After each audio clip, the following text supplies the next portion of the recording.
So we're recording right now. Whoops. No, it's good. My bad.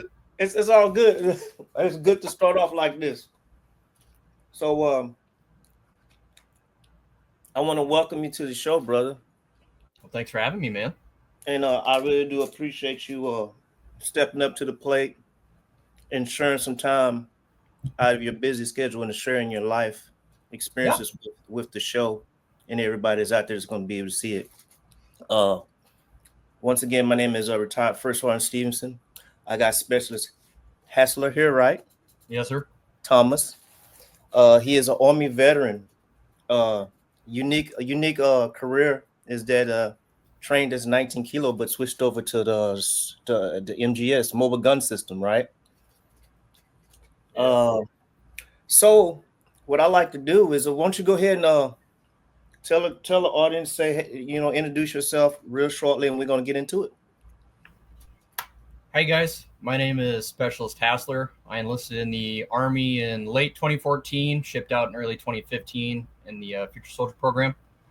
Initially enlisted as a 19 kilo, so tanker for everybody knows, and spent about 3-4 years active duty, Fort Bliss with 1st Armored.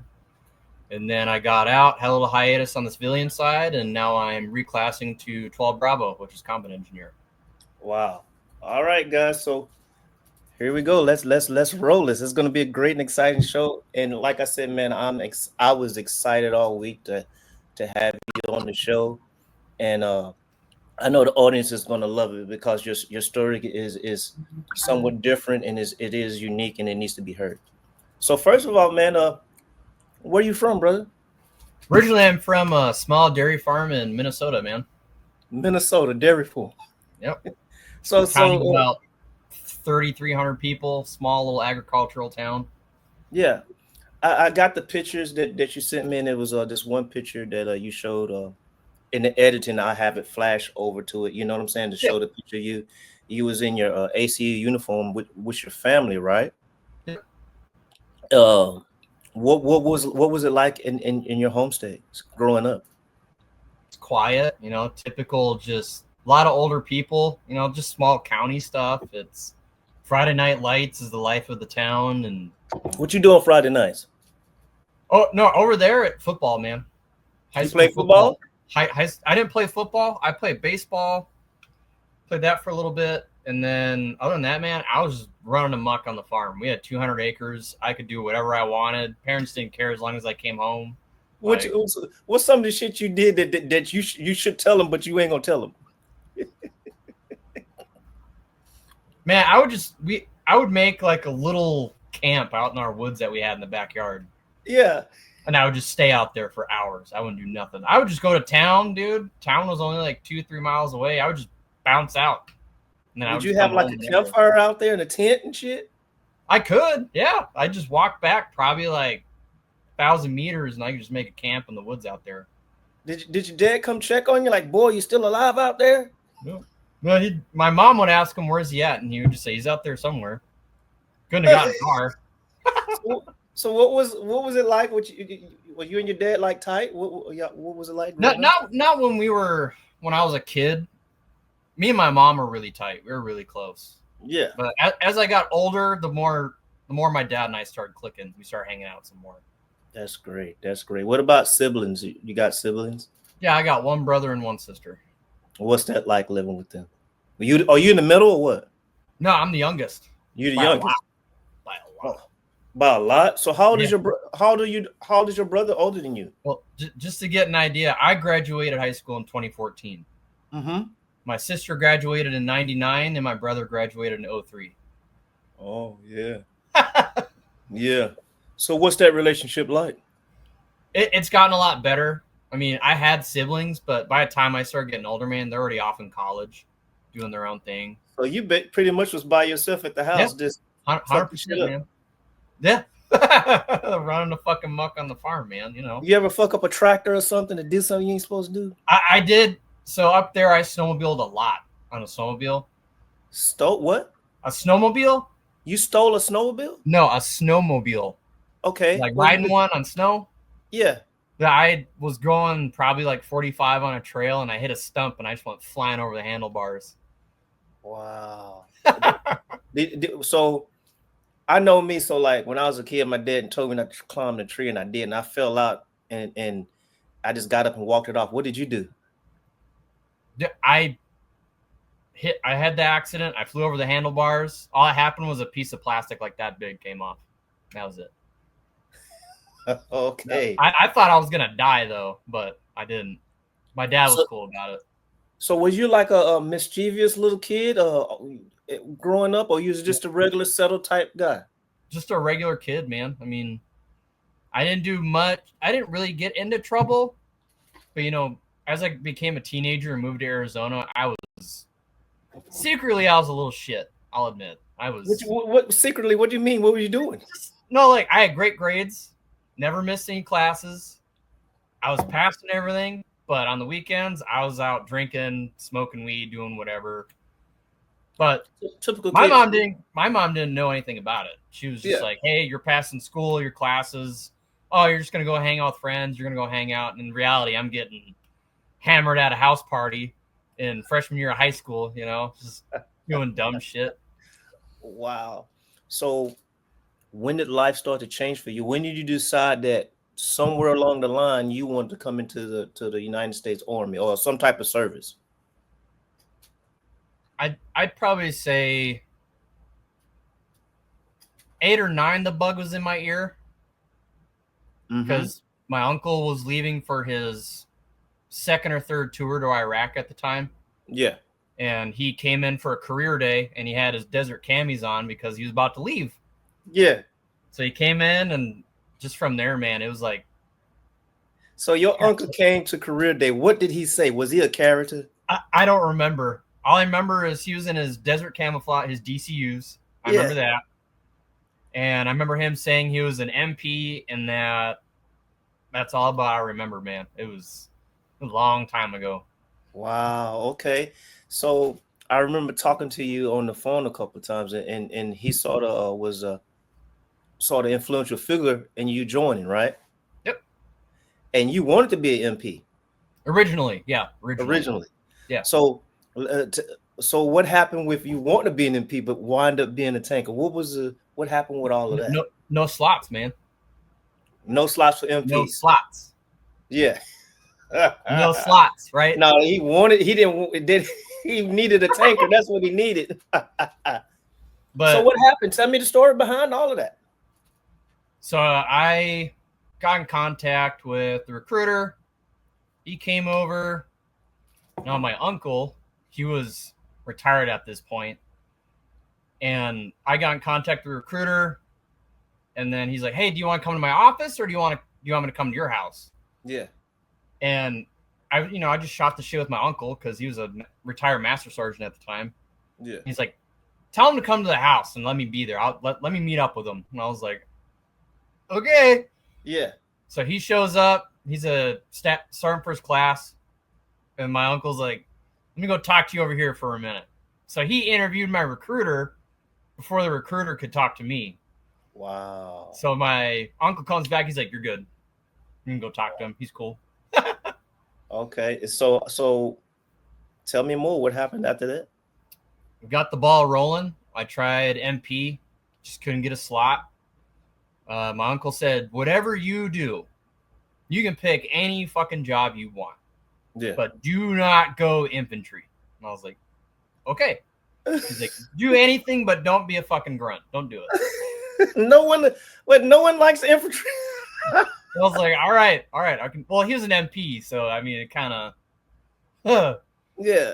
So I go there, no slots for MP. I'm like, fuck. Yeah. But of course, Iraq and Afghanistan. No, Afghanistan's still going. Iraq's pretty much done. Mm-hmm. And we're like, oh, we can wait and we can see. I'm like, all right, that's cool. I'm trying to leave within a year, though. I'm trying to get this momentum going so I don't lose it. Yeah. And I'm at work. He calls me and says, "I'm on the side of the road. I got a slot for you for a combat job." And I was like, "Well, what is it?" He's like, "You want to be a tanker?" I was like, be on tanks? I really never thought about it. Yeah. I mean, there was a recruiter in there. He had some straps on his feet, and he was putting in my ear like, "Go tanker, fuck everything else. Go tanker. Don't do nothing else, man." So wait, what? When he said tanker, what rolled through your mind? Like, what happened? What rolled through your Just mind? Like, tanks. I didn't think of like a tank crewman. I just thought of like tanks. That's it. yeah. Like maintenance. And I was like, I don't know, man. He's like, I'm on the side of the highway and you could be driving a fucking tank in like 6 months. Shift over a little bit for me, brother. Sorry, man. There you go. Come on over some. Yeah, yeah. Okay, so he was saying you could be driving and what? He said I could be driving a tank in like 6 months because my brain just wasn't clicking that it was an armored crewman. I thought it was like mechanic or something. Yeah. And I was like, fuck it. I'll take it. I'll take the job. I'll be a tanker. Why not? He didn't have to show you videos or nothing. You just blindly just went. Yeah, 100%. 100%. I play, again, I play a lot of video games as a kid. So I knew what an Abrams was. I knew what it did, but it never really flipped a switch as being interesting. But after I took that step, man, it was game over. So you went to where did you go to basic at? I went to Fort Benning at Harmony Church. And you were the first series from when they switched over from Knox to Benning. Yep, we were the 4th or 5th class at Benning that was supposed to be at Knox. Was it organized? Did they have that shit together, or was it you feel like it was a lot of yo-yo training, or how did you feel? It was interesting. I looked at tanker and I said, all right, I'm going to Knox. I know that's the home of the armor. I'm going to Knox. Yeah. So I researched Knox. Like, I know about the gold and all that, but that was about it. I didn't really know anything else. Yeah. And then he calls me up and he's like, hey, I don't know if you saw, but they're moving all of armor from Knox and they're putting it at Benning. And I was like, Benning? That's where the infantry's at. He's like, yeah, but you're going to Harmony Church. You're not going to Sand Hill. Yeah, okay. You're going to go to 181 Armor, and you're going to go hang out there and be at Benning. And I was like, okay, that's a turn of events, I guess. Okay. And I had an initial understanding where I was going to go because after looking at infantry and stuff, I knew I was going to 30th AG at Benning. Yeah, I know. So I knew what to expect for in-processing. I knew that. Yeah. Was it a whole culture shock for you? A little. I think the biggest thing for me was I got on the plane, I get to the airport, the drill's not really a drill, but there's a uniform NCO there. He's got folders and shit. Yeah. It's like, here's your folder, here's yours. You going with this group, you going with that group. Now we're going to go get on a bus and we're going to go to Benning. Mm-hmm. I remember it was we got on there super late, man. It was like midnight. We flew in at midnight. Yeah. Everybody's all quiet. We're all exhausted from our flights. And we pulled up to 30th AG. And I remember I looked over. I was like, I just watched a YouTube video on this like 2 weeks ago. Wow. What did the video help you? It did. It kind of helped me express or helped me understand what was going to happen. Mm-hmm. But it didn't tell me how much it was going to fucking suck. What sucked the most? The fucking waiting, man. Just the waiting was the worst. I could deal with the drills all day. All you gotta do is you just gotta shut up, do as you're told, be in the right place, right time, right uniform. Mm-hmm. That's what my uncle said. He's like, just do as you're told, show up on time, be in the right uniform in the right place, you'll be fine. I was like, okay. Wide-eyed, still scared shitless, But we were just so tired. We got like a sack lunch. The drill didn't want to be there, dude. He was just like, what was his attitude like? He was tired and did not fucking care. He was just like, hey, give me your folder. Like, I do whatever. Yeah, he's like, fall in, grab a lunch, sit down, shut up. He talks to whoever, and then you led us to the barracks. We went to bed for like 3 hours. Yeah. And then woke up, and it was haircut time. So we had 3 hours left in our civilian life, and then it was Army time. Wow. So you got through 30th AG, whatever the place is, I forget it. But you got to that, and you went over to to the basic training place where they do all the tanks and stuff. You was in 181, right? What company? Yep. I was with Bravo 181 originally. Bravo 181. And so just so you look. Yeah, that's where I went, dude. So, hey, so you went to Bravo 181. What was that like? What was the first impression of the drill sergeants? I was shitting my pants. Did they do the shark attack with you? Oh hell yeah! Oh was yeah. It bad? Because I remember it was like a hurricane when I seen them doing. I was like, ooh. Yeah, we have pickup day, and I remember I have two duffel. Everyone has two duffels and a laundry bag, just full of shit, full. Get on the bus. I can't see nothing because we're trying to cram all our shit in, and I see stuff going by. I see the parade field. We pull up, and we're like in the boondocks. We're in the back with like the Marine Corps tankers that are learning. Like we're right next to them, way in the back. Yeah. And we stop, and I just see, the rounds walking up. I'm like, fuck, here we go. Door opens. Obviously, it's a hurricane telling you, get the fuck off my bus. Hurry the fuck up. Like, they're grabbing bags and throwing them out the bus windows. Like, yeah.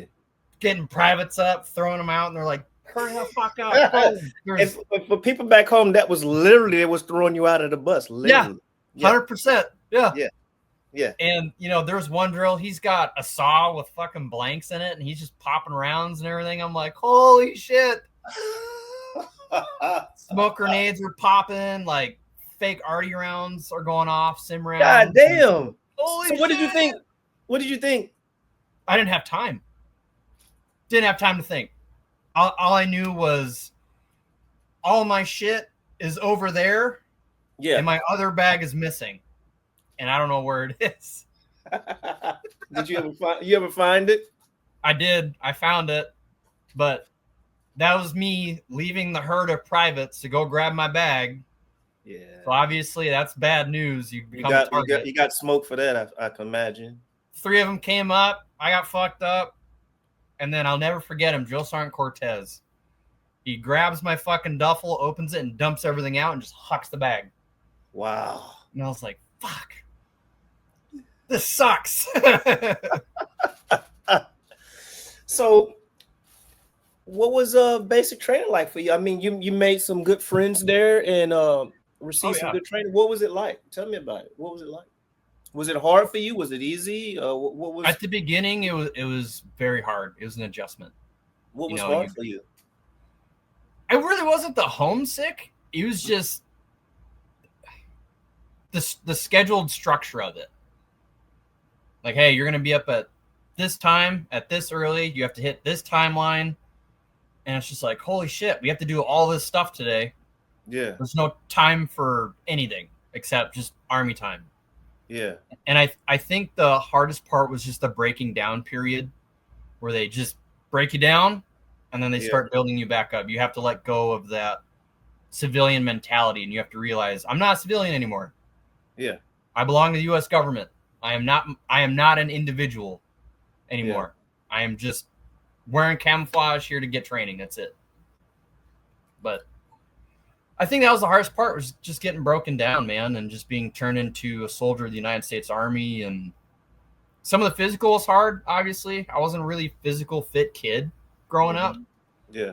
But that all came full circle. Battle Blaze came to help me out. And what did you have the most problem with as far as the physical part? I would say the run.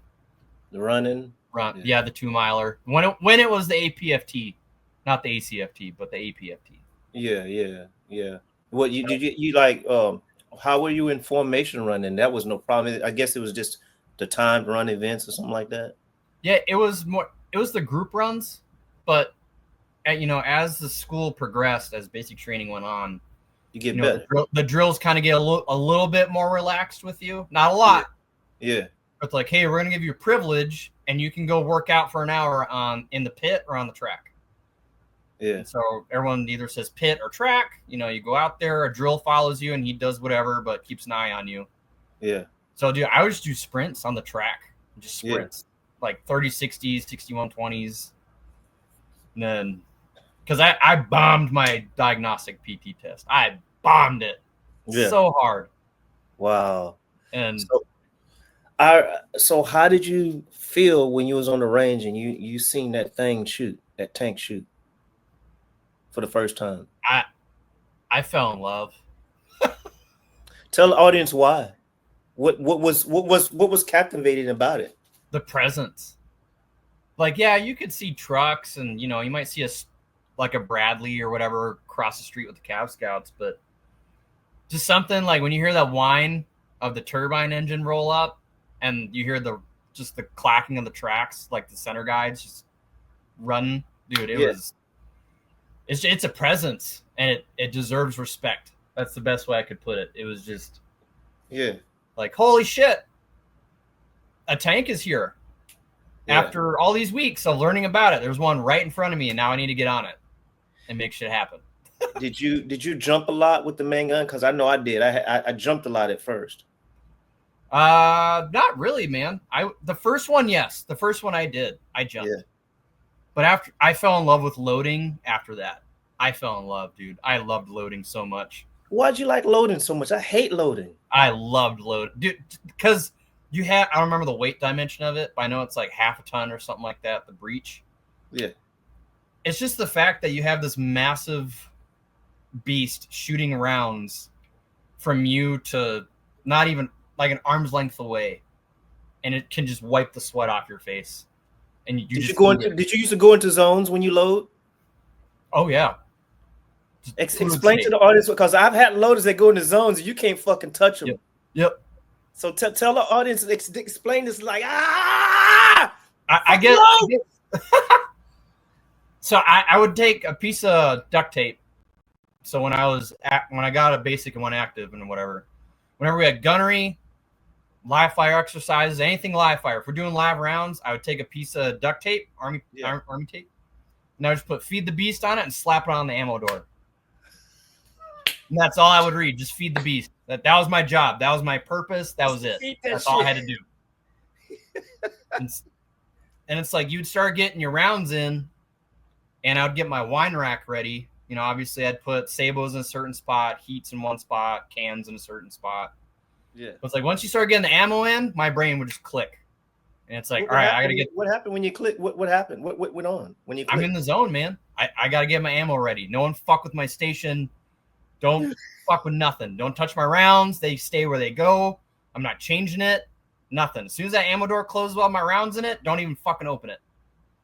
But this is a acquired task that you had to learn over time, right? Yeah. You learned this over time. It was. You gradually became that beast, right? Was it taught to you, or was it just you just gradually stepped into it? I just found out on my own how to load it. What worked best for me. Anybody help you along the way to show you some points or something like that? Nope. All I remember is training from gunnery skills testing. And so you was a loader when you got to your first duty station? When I went to tanks, yes, I was a loader. Okay. I never drove active, only on the striker. I didn't drive tanks when I was active.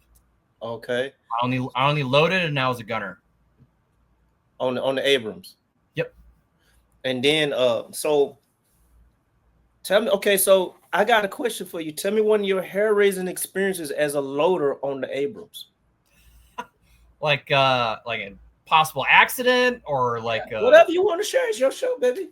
Man, I was with this unit, which I'm not going to say because they're not fantastic. I was with them. We're rolling. It's NTC. We're in the box. Yeah. And my LT is looking at his maps. And me being a loader, I'm kind of sleepy, but I'm trying to help the driver. I don't have knots. Yeah. I can't help him. I can't see. I don't know where he's going because LT has one set of nods, and it's him. And he's looking at the map, and my driver, he says, "Sir, where am I going?" LT says, "Just go straight." He's driving straight. Yeah. I'm kind of looking at the LT like, dude, we've been going straight for like 10, 15 minutes. We got to turn at some point. When you're looking at the map, where are we going? Mm-hmm.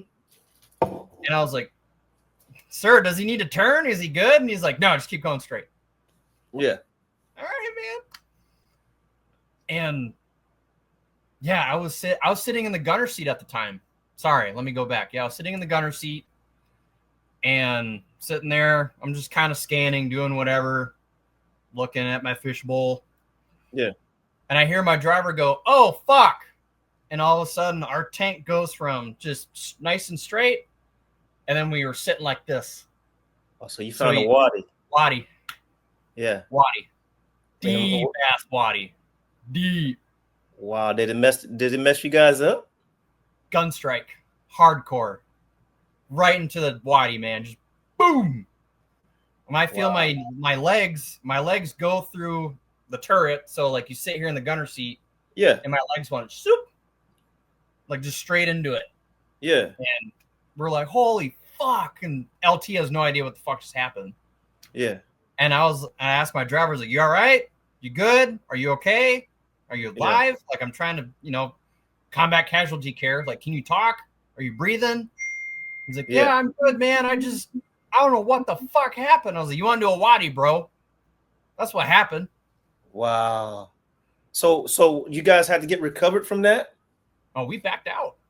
Oh, okay. All right. Because I'll be honest, I was pissed at my LT. I was a salty specialist at this time. And I was just like, I'm the gunner. And I'm like, I don't have fucking time for this. I was like, driver, back up. I was like, just back up, see if we can get out. Because LT is just concerned about the tank. There's no like immediate recovery drill. There's nothing like, he's just kind of stunned. Yeah. I was like, driver, back up. So he starts going. I'm like, put more gas on it, man. Like, floor it. Get us out. Yeah. Shit, backs us up. And I'm just like, all right, well, we had a gun strike. So it was probably dirt in the tube. Did it fuck it up? Huh? Did it fuck it up? We passed. Wow. General Dynamics came out. They put a borescope camera in there.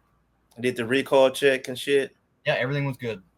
Wow. But me as the gunner, I took it upon myself to deadline it. I was like, we are not shooting this. We're not going to do nothing with this till they look at it because we don't know what's wrong. Anything can be wrong, right? Yeah. So we're not touching this. We're not shooting it. Nothing.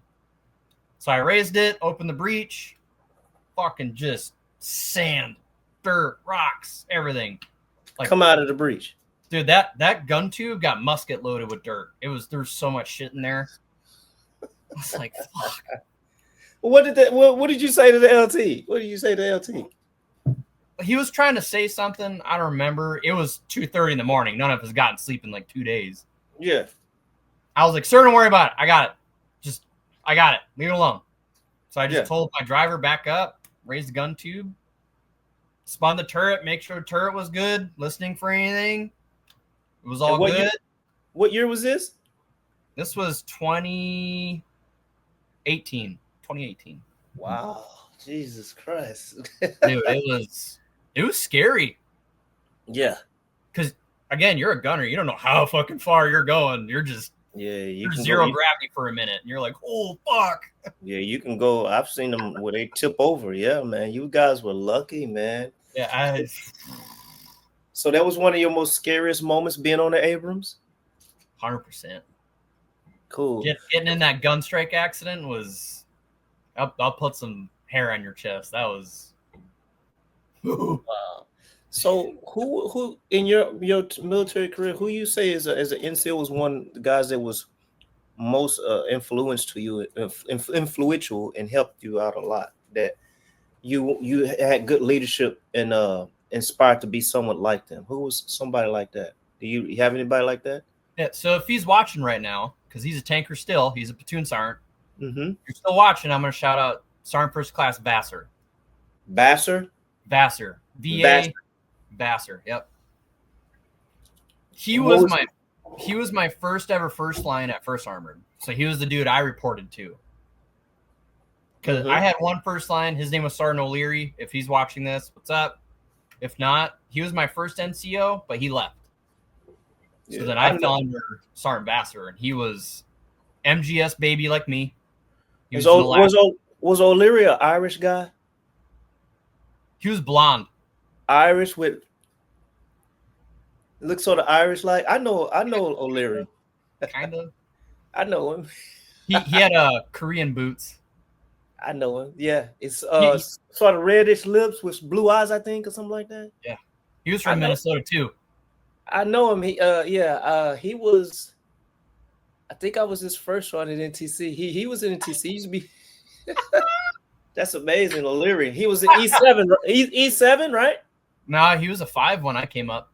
Yeah, O'Leary. But the last time I seen him, he was in the S3 shop. I think he was 6 or 7 when I was getting ready to get out. But anyway, wow. So Vassar, you say his name was? Yep. Sergeant First Class Vassar. And what were some of the things that he did that sort of helped you out? Number one was safety. You have to respect your vehicle. You have to respect the striker or the tank. I mean, either one. But he said you have to respect it because it will help you kill, but it will kill you. Yeah. Like, you have to understand this thing tankers are superstitious. We are. Yeah. Each tank, each striker has its own personality. It has its own problems. Yeah, you're exactly right. And he's like, hey, safety first. 100%. You know, that's amazing that you said that about the each tank has a. Where did you learn all this stuff? Because I don't think that I ever learned it, but it's something that I picked up. Like I went as far as to, I don't know about you, but I talked to my tank sometimes. I had a name for it. Did you do some things like that? Yeah. Mine worked if you cussed at it. If you cussed at it, that bitch would work, man. 100%. What was your tank's name? Our first one was let's see here. We were damage troop. So it was a D. I think it was Dante's Inferno. I think. Don't quote me on that. Okay. Okay. And you had to cuss at it for it to work. Yep. Every time. Every time. Don't ask me how or why, man, but if you didn't cuss at him, he didn't want to do shit. He didn't want to start? He didn't want to do shit. I remember my driver, he came over to our track. He's like, it won't start. I'm like, just cuss at it, man. Just cuss at it. He's talking all soft because, he's a brand new Joe. And I'm like, no, you got to berate that motherfucker. Like, you got to yell at it. So he's got the hatch open. And First Sergeant's walking around. And my new driver, he's like, come on, you stupid motherfucker, start. Kicks on. You're shitting me. Yeah, kicks right on, man. Turns up. Turns over. It was great. I was like, see, I told you. You just got to yell at it. You'll be all right. Wow. That is out of control, man. So you were on the Abrams and then you went over to the Striker. I mean, did you have to do a train up for that or what? No. So the way it worked was after armor school, I go to First Armored in El Paso. Mm-hmm. I don't know where to go. I get to the Welcome Center. I'm freaking out. It's the first time you're on active duty station. You don't know what's going on. Yeah. I have nobody with me. It's just me. So I got to figure this out on my own. Call my uncle. I'm like, hey, I'm at the chow hall. I don't know where the fuck to go. I have no orders to report anywhere. I initially got a Facebook message from a first sergeant over at 11 Cav with 2nd Brigade. So I went to Brigade. I said, hey, I'm to report to 11 Cav with First Sergeant X, Y, and Z. And the Brigade Staff Duty NCO was like, there's no 11 Cav here at Fort Bliss. And I'm like, the First Sergeant messaged me saying he's expecting me. How do I get there? Yeah. He's like, no, there's no 11 Cav here, Private. It does not exist. Yes. What the fuck? So I don't know who this NCO is. I don't know what happened to him. I only saw him once, but bless him. He comes up because this NCO is kind of being a dick to me, and I'm just trying to figure out where I'm supposed to go. Yeah. I have nowhere to stay. I have no barracks room, no car, nothing. I'm homeless. So at Fort Bliss, they didn't have like a reception battalion for new soldiers or nothing like that? Not until you got checked in. You had to check into your unit first. So that unit could track you in your check-in process. That's sort of backwards. The way it worked at Hood is I went to 21st replacement before I went to unit, in process, whatever, and then they cut me orders to where I was supposed to have went. From what I remember, I'm at the chow hall. My uncle says, hey, go to Brigade. Doesn't matter which fucking one. Just go to one. Yeah. Go to brigade S shop. He's like, go to S1, S3, doesn't matter. He's like, make sure you have your orders of whatever you have. He's like, just go up, tell them who you are, tell them where you need to go. Yeah. So I went to 1st Brigade, once asked the brigade NCO at staff duty, and I said, hey, where is Brigade S whatever, S1? He's like, you're that way upstairs, go around the corner or whatever. And I was like, awesome. Yeah. Go up there. There's strikers everywhere in the little placards they have in their office. Yeah. I'm like, what the fuck? Like, yeah, where am I going? Yeah. They're like, oh, let's take a look at your orders. They were great. They were awesome. I'm like, but I think somewhere around the way, they just plucked me out of that unit I was supposed to go to, and they put me with them. Yeah. Because I originally wasn't supposed to go there. Yeah. So they're like, you're going to 3rd Battalion, 41st Infantry, 341, which is now 470 Armored. They got their colors cased, so they don't exist anymore. Okay. You're going to 341 HHC. I'm like, where the fuck is that? Yeah. He's like, well, you're going to go down to this building, go over the bridge. You'll be there. Just look for the unit crest, whatever, on the building. I'm like, yeah. Okay. I get there. I'm like, I can't remember if I found the first sergeant or just a random NCO. Yeah. You know, snap parade arrest. I'm here to report to MGS platoon HHC. Yeah. And they're just like, who the fuck are you? You just came out of nowhere. Who are you? Yeah, yeah. So I got rolled up with HHC with 341 at 1st Brigade, and all of a sudden I'm on an MGS. But no idea. You had no experience. You had no experience on the MGSs, right? Nope. Not until I got there. So you learned on the job. I learned tanks at armor school. Shipped out to 1st Armored thinking I was going to be on tanks with 1-1 Cav. Yeah.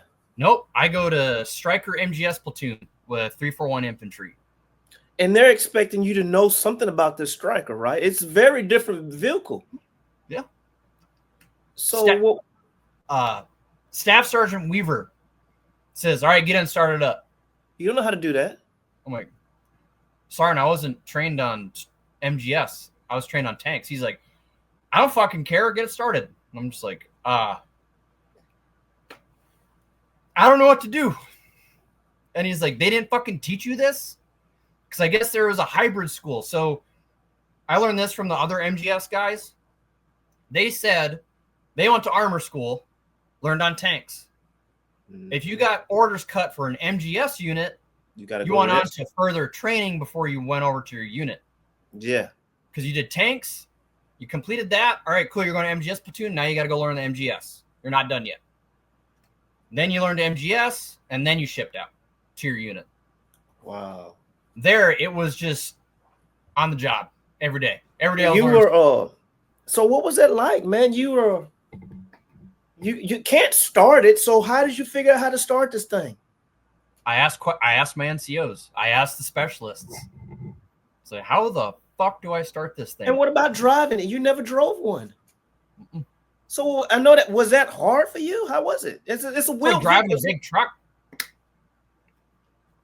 Just driving a big truck. That's all it was. So it wasn't that hard for you? I mean, you probably was used to because you did a lot of forming stuff, right? With it, right? I did. I got in it. As soon as I learned how to start it, yeah. Knew how to drive it. Easy. It's like a car, just a big ass car. And that's it. That's it, man. I mean, you had your standard, hey, turn your master power on, auxiliary power, push to start, kicks on. Here's your shifters. It's just a button. It in gear and go. Yeah. Yep. So okay, so you started off as a driver on the Striker? Yep. Was that pretty cool? Were you okay with that? I love driving that thing. That thing was fun. Was it pretty fast? Yeah, that thing can move, man. I jumped it. I've seen one in NTC jump and it didn't look fun. It hurt. Yeah, it's not like the Abrams. I jumped it, dude. Wow. It was alive. There's no torsion bars on it, so we're good. Yeah, yeah. So you went from driver to what was the next position on the Striker? Gunner. What was that like? Because it's different than the Abrams. It's an auto loader, first of all. And, you have a standard striker. You have different variants and everything. Yeah. You The had the mobile infantry gun. one, you have it's not really a pizza door or a hellhole door. We have an infantry compartment, right? Yeah. That infantry compartment was converted to like a cylinder, a rotating cylinder where you put your rounds in. So you'd open the doors, you'd put the round in, program it, and say, I have a Sabo in slot 1. And then you'd hit it, enter, it would turn. I'm going to put a can round in slot number 3. Program it, same thing, and just repeat the process. What was what was it like firing it? One more time. What was it like to fire one of those? Was it okay or what? Rocky. Yeah. Not smooth. Not like Abrams, where it's just like a quick poof and that's it. Yeah. It was like bam. Okay, that's cool. And you rocking. Yeah, it rocks. Because it's just you got a 105 sitting on just this light armored striker, and you're.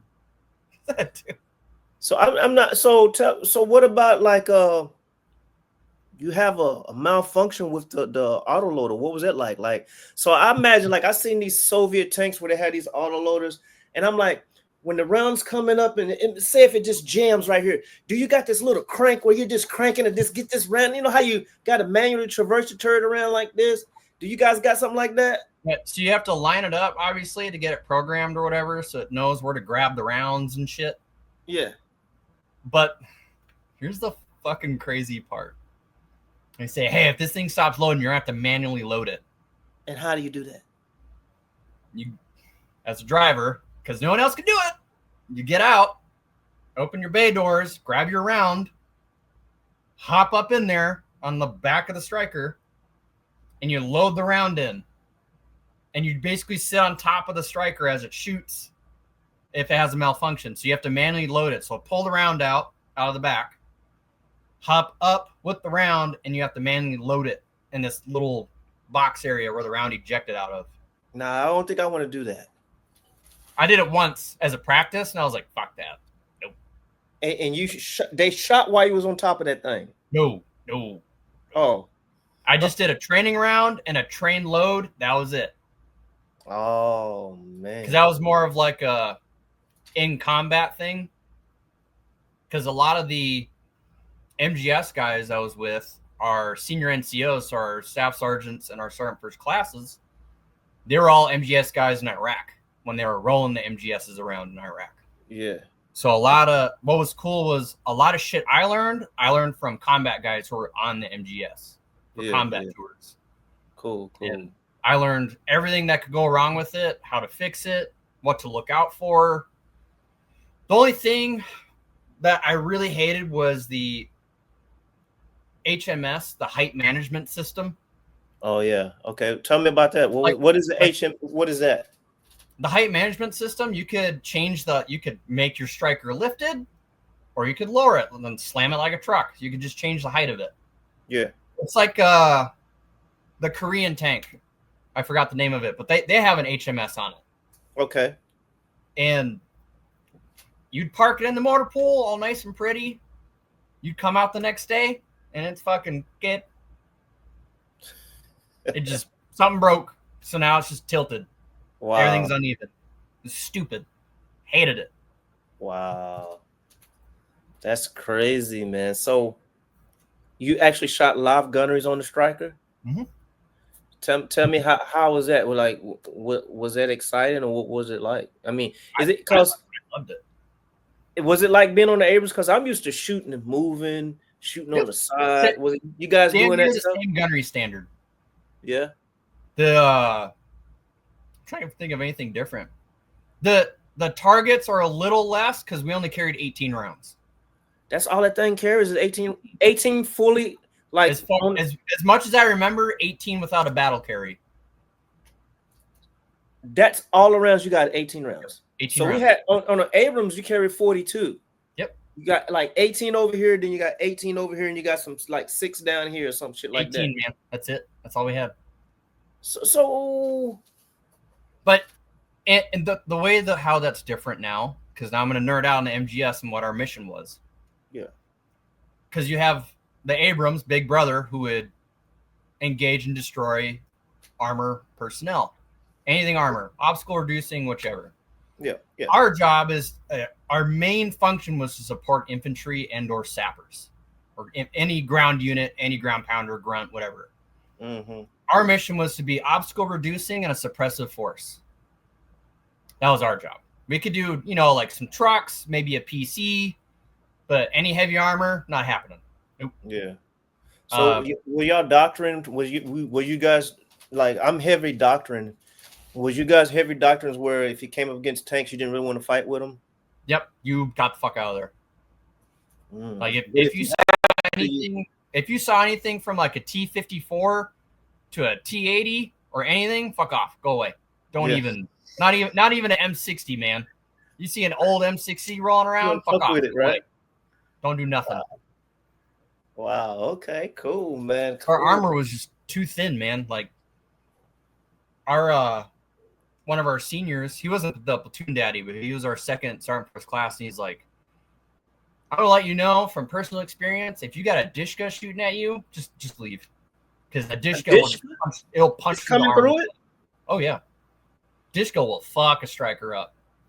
Yeah, I've been shot at on the tank with Dishkas, and we sitting there and look at them. On the Abrams, we were like, oh yeah, striker, that's a big fucking no. A Dishka. Yep.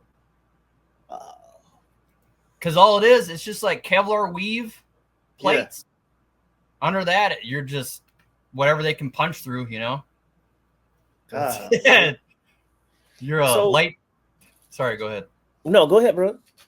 You're just a light-skinned striker with a big-ass gun, man. That's it. Wow. So what was some of the funny things you guys used to do on those strikers? Those MGS? I think the best was we had a hellhole, and the driver spot was the best. A hellhole is like the escape hatch in the bottom? Ours was on the side. We called it the pizza door. Oh, okay. And it was a long crawl area in it to lead up to that door. Like, it was fairly long. Don't get me wrong. Yeah. And you could stuff all sorts of shit behind you as the driver. Yeah. And, dude, we put, like, pogey bait back there. They'd put all their bags, phone chargers, all that shit. And, of course, I'm pretty much the butler. I'm the driver, so I got to hand them all their shit. Crawl back there, grab it, give it to them. Yeah. But I think just the funnest part was, one, shooting it, obviously. Mm-hmm. Watching how the loader works, that was cool. But I think the funnest part to watch was our rounds were ejected. We didn't have aft caps. Yeah. It was the old style 105 whole big bullet. Round. Yeah. Yep. And they would just kick out the round out the back. And then you had to police them up after y'all finished firing, though, right? Yeah. Yeah, I sent you a picture or a video of that, and just rounds and rounds of 105. Yeah, I seen that. And, I remember when I was in basic, we had the regular Abrams, which was a 105. Then we had A2s next to it. And I fired I loaded a 105, and I was so shocked when that shell came back and you step on it. And your boots sizzle and shit like that. Yeah, so you guys had to pick up your shit afterwards, right? Yep. Yeah, I love those ab caps, man. Those little bit of ab caps, you just toss those shits, man. Yeah, I was what was it? Yeah, we'd run all our tables with everybody. Mm-hmm. And then you get an LMTV with a bunch of privates, go out and police up all the cans. Police them all up, all arounds. Did you deploy? No, I only went to Korea for rotation. What was your experience over in Korea? What was that like? Were you on the striker? No, I was in tanks at that time. So what was your experience like over there? What was that all about? Pain in the ass, but it was fun. Yeah, what all did you do over there? You do a lot of tanking or what? Fucking maintenance. That's it. Maintenance. And you know what an EDRI is? An EDRI? Yeah. Mm-hmm. Yeah. EDRIs every month. Alert. We got fucking proficient though with that shit. Like, Tell the audience what an EDRI is so they'll understand what it is. So an EDRI, for all those guys who've been in Korea or Poland or somewhere doing overseas tanking, is emergency drill readiness exercise. Mm-hmm. So you could be sleeping at 2, 3, 1 in the morning, midnight, don't matter. Yeah. Some dude's going to come around with a whistle or a horn. He's going to bang on your door, and he's going to say EDRI or alert, whatever he wants to say. You got to grab your ruck or your duffel, whatever the fuck you got, and you got to beat feet to the motor pool. And if you're a loader, guy was, you got to get the burrito roll all fucking ready, get the tank up and started after they make sure they did their cold starts, because if they didn't, they suck. Because you had to do cold starts in the middle of the night to make sure the tank didn't freeze over. This is in Korea, so you guys, so a cold start is you got to basically, you guys didn't have like the little generators to keep the batteries warm and nothing like that. So you have to come down there every once in a while to start them things. Yep, you'd have a roster like, hey, you're on cold start tonight. Hey, you're on cold start tonight. You're excused from PT, but you got cold start tonight. Wow, yeah. So you go over there, open everything up, turn her on, let her run, and you would just sit there, just babysit it. And once you got all warmed up and charged, close everything up, go back to your room, go to bed. Explain to the audience why did you have to do that? I know why. Explain to the audience. I'm going to try to remember, but you can correct me. Go ahead. It's been a minute. From what we were told, due to the intense cold environment, some things could get cold or freeze over. Your batteries could die. Your CPU could just take a shit at any time. Yeah. So we would just go over there, turn on, make sure it's like warming up your car, make sure your battery doesn't die. Yeah, for us, that's all it was. I mean, yeah, it was like that here. We used to do it here at Hood. Sometimes Hood would get real cold, and when we wouldn't in the field or whatever, we would get tasked. Hey, you got to go down and start the tanks or something like that. Yeah, so that's basically what it is. Like, I got an old Honda out here, and I still have to start that thing up every once in a while just to make sure, you know what I'm saying? That's me with my truck, man. Same shit. Yeah. So, how many years did you do, brother? I did just shy of 4 active. You did shy of 4 of active duty? Yeah, and, just shy of 4 years. Okay. And so, what was some of the principles and values of being in the military? What was it like, and what did it teach you as far as coming over back into the civilian world? But you're still active because you do your reserve time now, right? Yep. So what was it like? What did the Army, being a frontline Army, did it have an effect on how you operate now? Yeah, 100%. Set a standard for yourself. Be a standard that you would expect out of other people and what you would want them to be, because you don't know if that guy's going to be your loader at your next duty station. Like if you have a young driver underneath you, I had a driver, I set a standard for him. Yeah. I was like, hey, you should be the first one out here before anybody else. You should already have this tank up and ready to roll by the time we get out here. Yeah. You should have the fluids checked and everything. You should be ready to go. Because if the loader or the gunner beats you here, you're wrong. I want you to be there first. You're the driver. You drive it. You do the on-site PMCS with the loader whenever we stop. Yeah. And, I setting a standard for myself and others, taking pride in your job and what you do, gain knowledge and know your job and be proficient. Those are practices that you carry to this day, right? Yeah, 100%. So when you got out, what did you do? What did you start doing when you got out? So here's a transition piece. Go ahead. Yeah. This is for all the young guys out there, because I know what you're going through. I was there. You get to a unit or any unit, and you're like, this place sucks. It's toxic. It's horrible. You just want to get out. Yeah. You don't care what happens. You just want to get out. You don't have a plan. Nothing. You have an idea, but you don't have a plan. I was sleeping on my buddy's dad's couch for like a year. I had no plan. Wow. I went and I worked at a local gun range as an RSO, because I'd done RSOs for ranges before. Yeah. So I got hired on. I worked there. I was working as a security guard at night, and I hated it, man. I was working doubles every day and just trying to make ends meet. But it's like, you guys got to research what sounds good to you. You got to make a plan. I mean, did you go through SFL TAP, the Soldier for Life program? Yeah, yeah. Mm-hmm. It's dry and boring. I don't know how yours went, but mine, it was just, I could give a shit less, you know? It was dry and boring, but let me tell you what, brother. It started coming to reality. I was a master sergeant, and I was getting ready to get out, and you got all these questions about, am I gonna, what's my medical gonna be like, what my benefits, and this and this. So you start looking at those other agencies, and I was like, man, I gotta make a plan. Was it Yep. like that with you? I mean, I just wanted to get out. My what made you just want to get out? the unit I was at, What was wrong with the unit? it was just toxic. They didn't. I'm not put this in the words of I wanted to be an NCO. I really wanted to get my stripes, but at the time, I knew I wasn't ready. Because you could be an NCO, but in my eyes, if you're not proficient and know your job and know what you're talking about, don't be an NCO. Like, you have to know your job. You have to be proficient, because you could be training the future sergeant major of the Army. You don't know. Yeah. And our first sergeant at the time was just horrible. He was. Yeah. I didn't want to work for him as an NCO because he treated his NCOs like shit. Oh, wow. Absolute dog shit. We had, for example,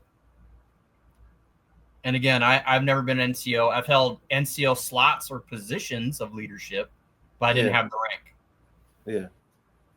The two biggest things that made me really understand why I wanted to get out because of that unit was we had a ball coming up. Mm-hmm. And they were just, the unit shoving it down the throat. They got to buy tickets. Make them buy tickets.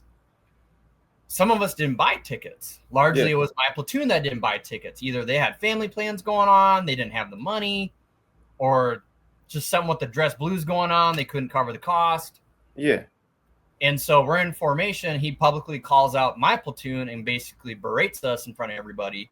Oh, wow. And after that, everybody in my platoon had CQ and staff duty for like a month. Wow. Just us. Just our platoon. No one else. Because we didn't buy tickets. He has to, if you request to see the DA6, he has to show it to you. You know that? No, he didn't. I had no tools like that at all. Yeah, it's an open policy that I did it with my first sergeant when I was a private, and he was a straight up first sergeant with me, a First Sergeant Marioga. He was like, look, this is the DA6. You got your weekends and this is everyone turns into one. Because I was like, man, how come I'm always getting on a Friday or I got it on a Saturday or some shit? I'm like, he was like, is this in luck of the draw? You're the S, I'm like, this is what's happening, I'm like, okay. But he sat down and explained it, man. That's crazy that first sergeant would do it. And I can understand why they would put a bad taste in your mouth to where you wouldn't want to stay in, because here on this post here, I talk to a lot of people and a lot of young private specialists, even E5s, and they say the leadership is just horrible. It was, and I think the second one I saw, and me being already a salty specialist at the time, I knew, because you start getting built up for BLC, they start trusting you with a little bit more leadership responsibilities. You get your P status, so they're trying to get you up and ready to be an NCO. Yeah. And, you start learning leadership qualities, who you would like to be and who you should not be as a leader by watching some NCOs. Yeah. I had this great NCO, Sergeant Page, and he was my TC at the time. What was that, 3 tank for the new TC? Is that right? 3 tank? Yeah. The 3 tank? Yeah. Is that the new tank commander? Yeah, that's the new guy. They put him in the back all the time. Yeah. Yeah. So I was on his track. Mm-hmm. And we were getting ready to SP. So breeder roll gets all set. We're loading rucks up, getting everything set. Stand down, offload your shit. And this repeats like 4 or 5 times. Yeah. And Sergeant Page took it upon himself to be like, I'm going to go fucking ask the first sergeant what the fuck is going on right now. Because we're getting a bunch of stand 2 orders and then stand by, stand 2, stand by. Yeah. Like, he's actively telling us to load and unload your shit, like on and off the tank. The first sergeant is. Yeah. Yep. Oh. And so my TC, bless his heart, goes up to First Sergeant, who's laying on a, I think it was a 113 or a Bradley. And he's sitting there on his phone, laying down. He goes parade rest, all customs and courtesies, keep in mind. And he's like, First Sergeant, I just want to know what's going on. What's our plan right now? Because my guys have unloaded and loaded their tank up multiple times. We just want to know what's going on. What's the plan? Yeah.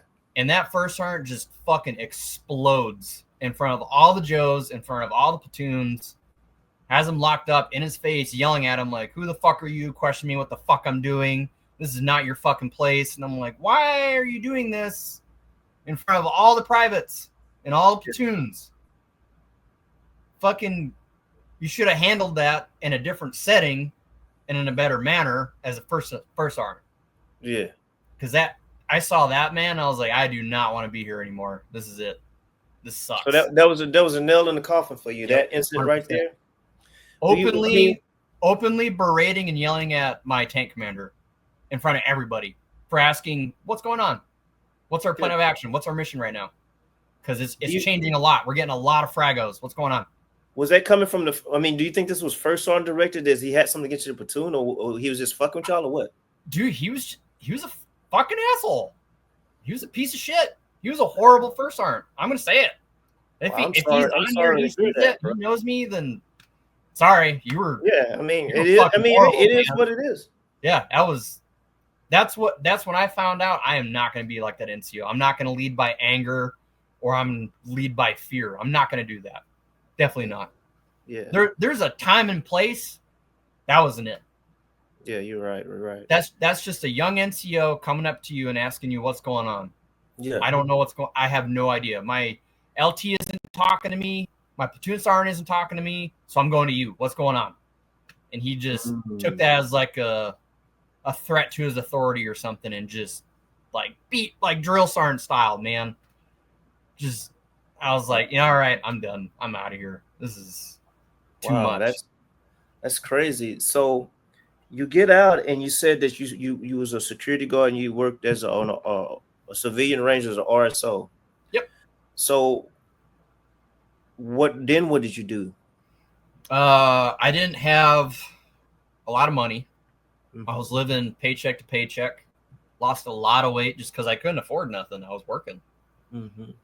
And I met my lady at the time, and she's like, hey, do you want to go move to Colorado and we can go live with my mom?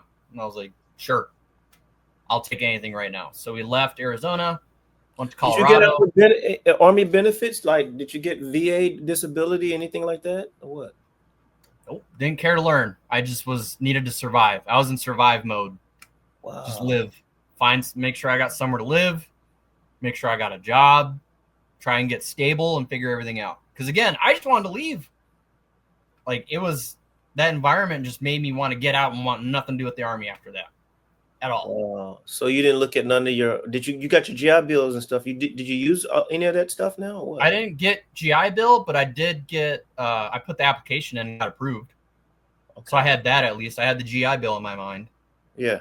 But I didn't want to go to school yet. Yeah. So I went there. Her mom got me a job in the fire protection industry. Started out as an apprentice doing some fire alarm stuff. Yeah. And then got into fire sprinklers, started fitting pipe, doing service work, just blue collar shit. Yeah. And that helped my transition because a lot of the guys I worked with were veterans. And they were just, it's a blue collar environment. You go from the military to a blue collar where it's a lot of vets, it's like you never left. So it kind of helped transition. Yeah. And just, I've stayed in the fire industry for 5 years now. I've been in it. Yeah. It's good fit, good career, a lot of money, a lot of room to grow. Yeah. I just wish I had a better plan when I got out, So is that your, if you could tell a young audience, a young specialist, a young pilot that's thinking about getting out because of bad leadership, what would you want to tell them? If you are committed to getting out, research your options on the outside. Research what's in your area. look at the job growth. What jobs are actually hiring and growing in your area? Don't just, I'm going to go be a mechanic. Okay. Is there money in it? Can you get certifications? Can you get degrees? Can you make more money in a certain period of time? Is there room to grow? Is it mobile? Can you go to different places? The biggest thing I would say too is, if not, and you really want to stay in and you're making that commitment, better yourself as an individual so you can be a better team member or a better NCO. Set the standard of to what you would want out of a leader who is looking over you. Yeah. Be who you would want to be under as a Joe, and strive to be that NCO that you would want to serve under, who would be great. Right. Cool. And go ahead, bro. I learned that maturing in my reserve unit. I took that civilian time to kind of look at myself, do better for myself. Self-development is huge. When you're young and full of piss and vinegar, you don't really care. You're just, I get told to go do something, I'm going to go do it. Yeah. But now at my reserve unit, it's just like, I want to be an NCO. I'm ready. I am mentally, I know I'm ready for that leadership position. So you're in the reserves now, right? Yep. Well, I think you told me you was 11 combat engineer? Yeah, I'm reclassing to a 12 Bravo. Do they send you to training for that or what? Yep. I went to a reclass school in Fort Leonard Wood.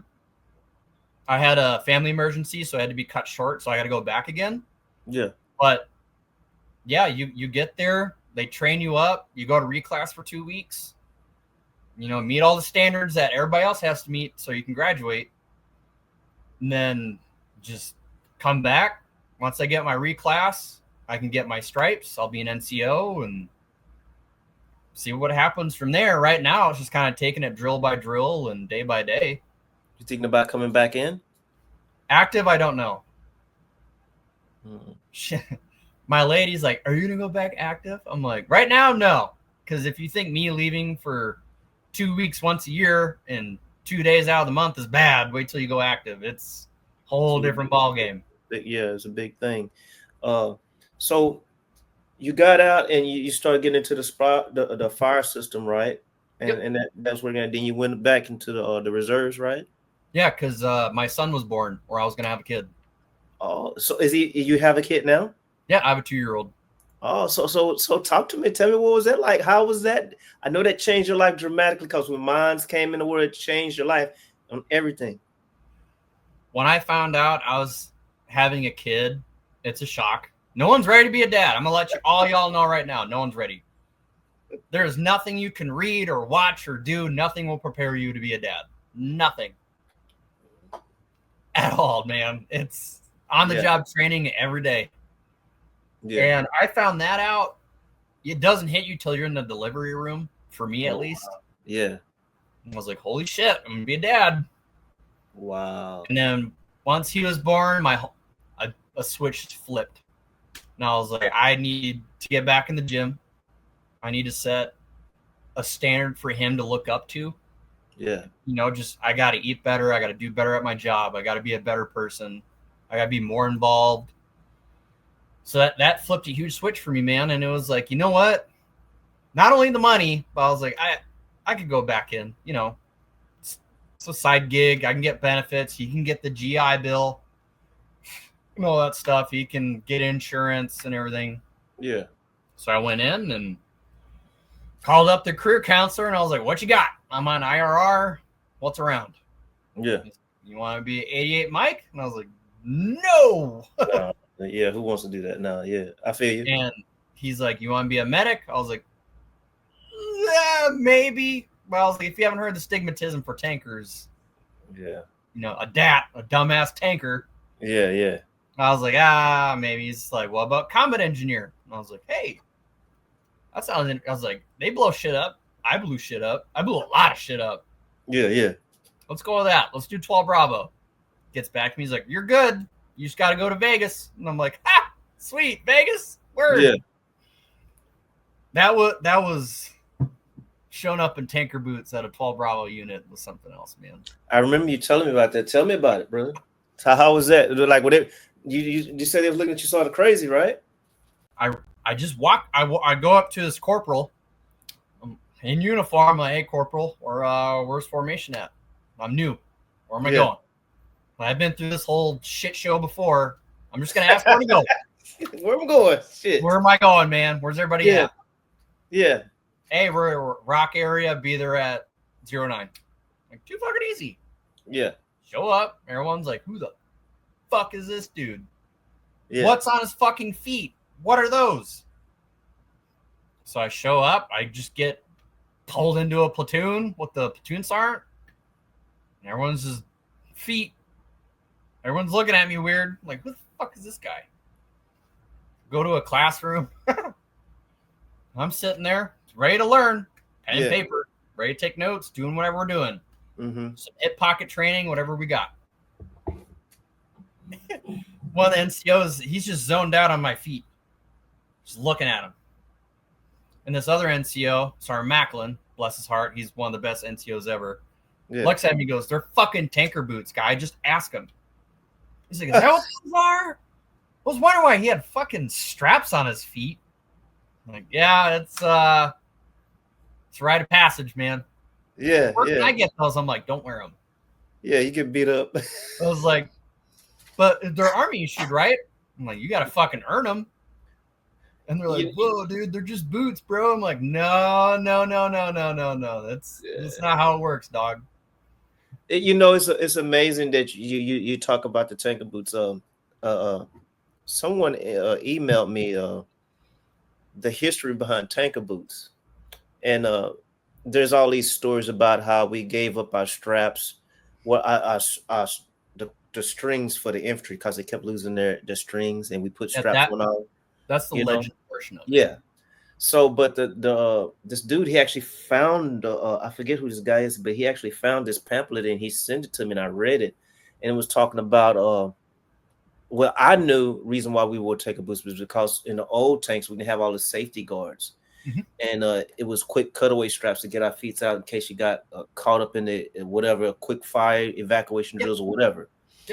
But those boots were they were like in the GSA catalog, and only the supply sergeant of an army unit could order those boots. Yeah, the quartermaster was the quartermaster. Yeah, and they sort of made it to where, like, if you qualified table 8 or something like that, then they would order your boots for you, something like that. And I found that just amazing, and it's like you said, it's sort of a protective passage of rights. I mean, I don't know about you, but it's a rite of passage. Yeah, I didn't get to wear tanker boots, so I probably was an E5 with about 7 to 8 gunneries, man.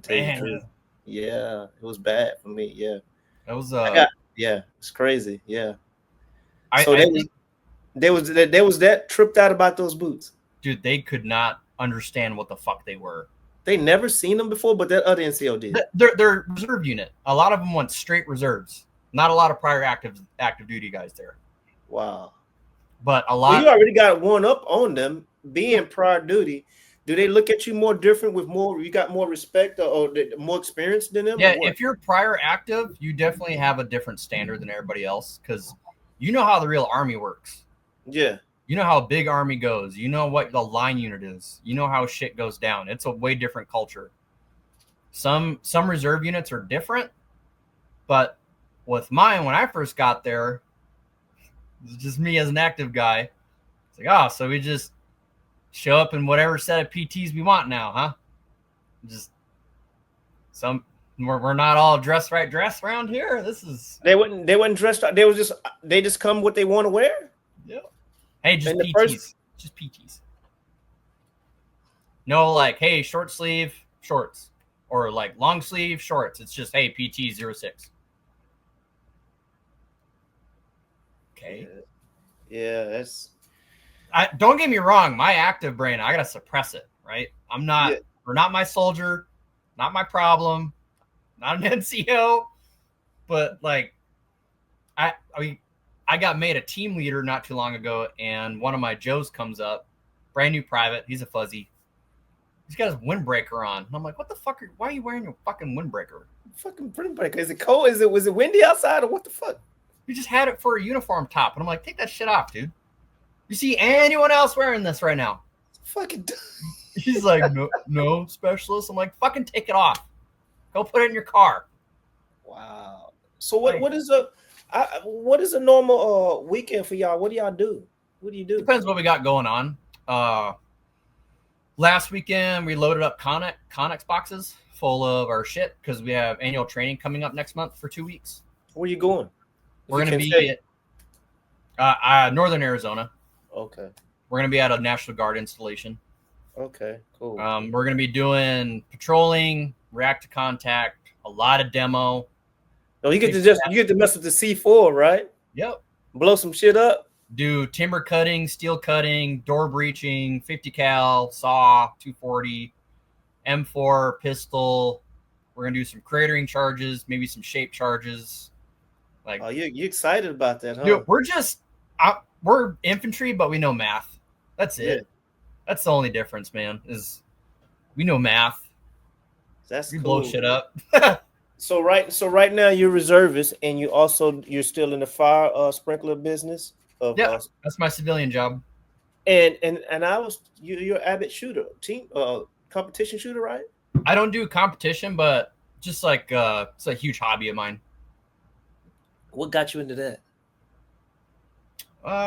Video games as a kid. So you got like any what's your favorite? You got like pistols that you've tricked out and like I got friends that are shooters. Like I got people that on shoot that shoot and stuff. So I just had a Blackout 300 built for me. It's about a 7-inch. I got to get it silenced with the gun brace. Or you do stuff like that? I don't have the money for it, but I would. Yes. I have a SIG 365 X macro. That's my summer gun. Yeah. And then I have a Glock 19 that's all tricked out. That's my winter gun. And then I have my AR, and that's it. Yeah. That's all I got. Okay, cool. I got 2 carry pistols I carry every day, and then I got my AR. Cool, man. So what were some of the hardest trials for you being in the Army? Like some of the stuff that you had to learn to overcome while you were in the Army? Sleep. I love my sleep. Sleep. Fucking radio duty, radio guard. It's just it sucks. Yeah. That.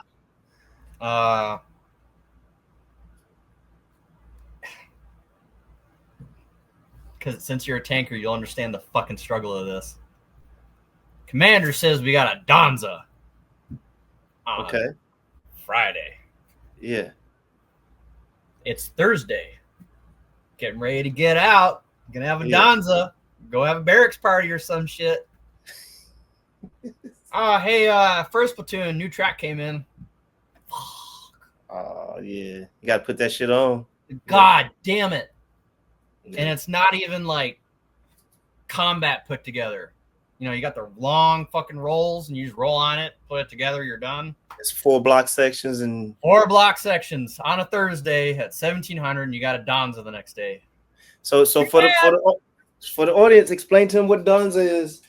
Day of no scheduled activities, so you get a day off, whether it just be admin, safety, holiday, whatever. But you finna be working because you got to put this track on this tank. We got 4 tanks. And we got 4 sets of fucking track we got to put on. This sucks. And we can't leave till it's fucking on. Yeah, I remember those days, man. Yeah. Fuck. Yeah. So that was the only hard things that you had to deal with, like the sleep and stuff like that. I could do everything else, man. Yeah. And I remember you telling me when you was in basic, you became a real expert at vehicle IDs, helping out, right? Yeah. I don't know what it is, man, but when I got into the tank world, that was life. Vehicle ID, ammo ID, learning the history and superstitions of the armor community. Give me one superstition of the armor community. Don't eat fucking apricots. Don't eat apricots? Yeah, if you eat apricots, you're not on my tank. Not happening. So we had superstitions like once the tank was bored, like you better not touch my main gun. Nope. Don't do that. Or you can't run the heater. Don't run the fucking heater ever. Yeah. Don't do it. Did you ever do the things where you coming on to the range and you start spinning your turret? You ever see that? We did that to a new guy, but it was more of like a fuck game. Yeah. My NCO told him to go unscrew the turret. So that motherfucker was in the motor pool for 5 minutes just spinning that bitch. And of course, Top comes out and he's like, "What the fuck is he doing?" We're like, he's unscrewing the turret, Top. And he's like, "Shut the fuck up. Go tell him to get out of there and go park it." Roger for Sergeant. Oh my goodness. I mean, we had, you had the fuck games. Like, hey, go check for soft spots in the armor. Yeah. Hey, go. Like, mechanics want a heat exhaust sample. So here's the trash bag. And go grab the exhaust and bag it up and go bring it to them because they need to go test it. So you guys had a lot of superstitious beliefs about the systems in the tanks, right? It's coming up. I remember just the biggest one. I'll go back to it. Apricots. Mm-hmm. There's a story behind it, and that was the first one I was ever told by like a full-fledged tanker who was on tanks the whole time. Yeah. Reason was again, it's a legend. Don't know if it's true or not. Back in World War II in Normandy, when the Shermans rolled up on the beach, and they started rolling through the French countryside, tankers being tankers, they got a little hungry. So they came across an apricot orchard. So they parked. I think it was like a platoon or a company, however the story goes. They parked, started eating some apricots. They've been eating rations or whatever for however long, and they're just smashing this fresh fruit. Yeah. Well, the Germans had pre-plotted it for artillery fire. Oh, wow. So while they were sitting there eating their apricots, they got fucked up by all this arty because they were all parked and eating these apricots, whatever. Yeah. So if that was the one thing I was told is don't look at it, don't touch it, don't eat it. If you eat it, you're not on my tank. Because they think it's pre-plotted or some shit or what? Bad luck. 100% bad luck. Oh, wow. Bad luck. It's like the Marines with the fucking it's not is it chiclets? Those little gum packets that came. It's like you get a pack of it's like chiclets or whatever. If you got a red one, throw them all out because red means dead. So they would throw all the red ones out because they could die on a route or some shit. I've never heard that. Yeah. What? Superstitions, man. We're fucking armies. Tankers are just superstitious in general. They took a picture, this NCO took a picture of his tank just for posts, whatever. Yeah. And he swears to God, he showed his whole platoon. There's a fucking face in the periscope of the driver's hatch. There's a face. No one's in it. It's just a face. They full on called a chaplain to exercise the tank. Like he came out there with the whole ball and everything and blessed it. You serious? Yeah. They had a chaplain come out and bless the tank and exercise it. Was the chaplain into it? Yeah, dude, he fucking did it. There's pictures. He's reading from the Bible. He has a sash on and everything right in front of the tank. He's blessing it. Oh, okay.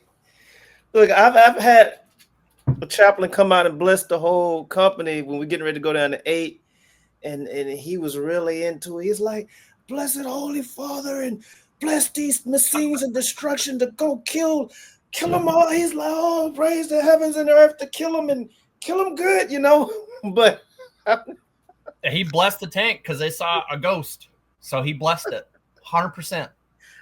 Hey, so who ghost was this guy? Don't know. Just they think some spirit got attached to it, and they're like, "Fuck that!" So they blessed it and got exorcised by a chaplain. So how did that tank perform? Was it okay? As far as I know. Oh wow. Okay. So, all right. So, most influential people that when you was in the army, when you was leading up coming to the army was your uncle. So right now you're in the reserves, 11 Bravo combat engineer. You got a son that's 2. Yep. What's some of the advice that you like to give him that you can say to him now that he can go back and look at you and listen to dad talk? One one thing I would tell him is, if you decide to be in the army or just the military in general, think think about it. Make sure you're ready for that decision, because it's not something to take lightly. It will change your life. It'll change who you are. It'll change your outlook on everything. It's not just you're going to go in and be done. Your life will change for better or for worse, however you want to look at it. And Know what job, huh? and what about just being a human, a man? What would you tell him? Treat everybody how you would want to be treated. Show kindness to everybody. Don't be quick to anger or frustration. Take time to look at yourself once in a while, and don't just look through the lens of the world. Look at yourself. Look who you are. That's good. Set a standard for yourself as to who you would want to be as a person. And it might be because I'm reading the book, but have discipline. Discipline will make or break your life in 1,000 ways. Motivation will only get you so far, but discipline is what will make you as a person. That's great. And you said you was getting married pretty soon, right? Hopefully. Hopefully. I'm sure we will. All right. Well, cool, man. I haven't proposed yet. She's going to watch it. I haven't proposed yet. Yet, so it's soon to come. No comment. So tell me, how did you meet? I'm not going to tell you when. So how'd you meet her? Online. And it's been going great ever since. The greatest things ever happened to you, right? Yeah, up and downs, like every other couple. But she's been with me. She's followed me. She's supported me. That's great, brother. She's a rock, man. She's a rock. Great. That's great, man. I can tell you think the world of them, man. That's great. Like, I'm able to go to work and provide for my family, and she can stay home and watch the boy. That's great, man. I am so happy for you, and I tell people that come on to the show, each and everybody that comes on the show is actually, you are helping a dream that I had a long time ago of actually interviewing tankers. It's been a lifelong dream. So every time I do this, I sort of get this good feeling, because you know how it is to want to do something, and you manifesting, you seeing this happening. You know what I'm saying? So I really do thank you for coming on to the show. Of course, man. I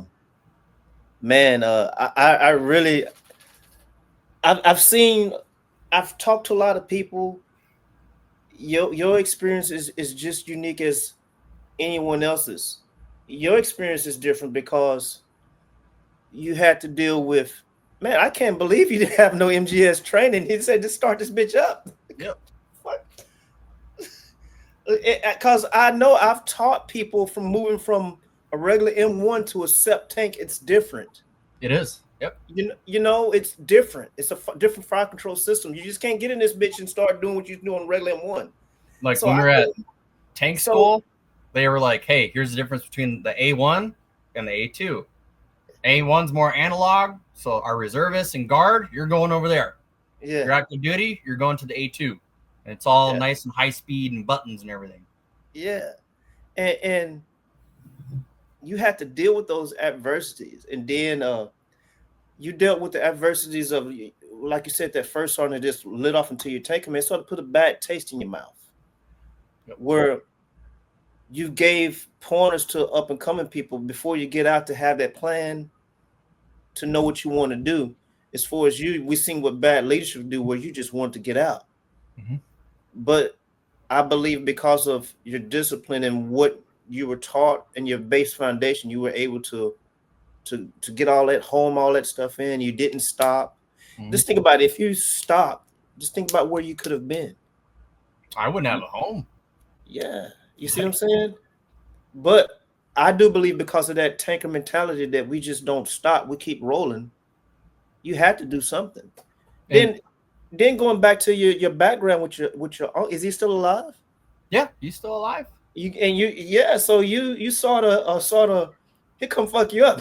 Yeah, and like another family member I forgot to mention is, I mean, our history is I got like great uncles and stuff. They were in Battle of the Bulge. I had another one that was in Africa. Yeah. I had a cousin. He was infantry with First Cav, and he was in Iraq in 2011. Yeah. And he was another big portion too. But I just want to put a note out there because I struggled with it. Was even though that you may not deploy to a combat zone or experience combat, and you're a peacetime warrior, you have to transition. You're gonna hit transition. You don't have to go see a war zone to have it happen. You're going to go from a structured environment where your whole day's made out and you got all your buddies with you, and then you're going to miss the clowns but not the circus. Yeah. But that transition of leaving that military environment to a civilian environment, that's going to take some time. Yeah. That took me at least 2 years to fully get over that. And yeah. I struggled with that for quite a bit of time. Was that? Okay. Wow, that's great. Well, man, hey, I've had you for 1 hour and 31 minutes. Before we go, I want you to sign off. Tell the audience again who you are. Um, anything else you want to say, baby, brother? This is your show. I have enjoyed you, and I could talk to you for hours and hours, man. I've enjoyed you, so the platform is yours right now, brother. Again, my name is Specialist Hassler. I am currently still serving the reserves, brought up as a born yellow and green tanker. Army community will always hold a special place in my heart. I'm now moving on to earning my engineer castle as a combat engineer. Just, if you want to do it, do it. If you want to go to airborne school, go to airborne. You want to go air assault, go air assault. Like, if there's a school, take it. Use all your education. Use the benefits. The Army is there for you. The VA might suck, but the VA is there for you too. Learn your resources. And I guess the final thing I'd say is treat them rough. Join the tanks. Cool. All right, guys, you heard it straight from the man, Specialist Hassler. I'm retired First Sergeant Stevenson. This is Tanker Talk. Hey, thank you for coming out. Hey, brother, I really appreciate you being on the show. Man, I had a great time listening to your great and wonderful story. It's actually going to go down in the history books. Once again, this is retired First Sergeant Stevenson, and I am signing off from Tanker Talk. All right, thank you. Yeah, take it easy, guys.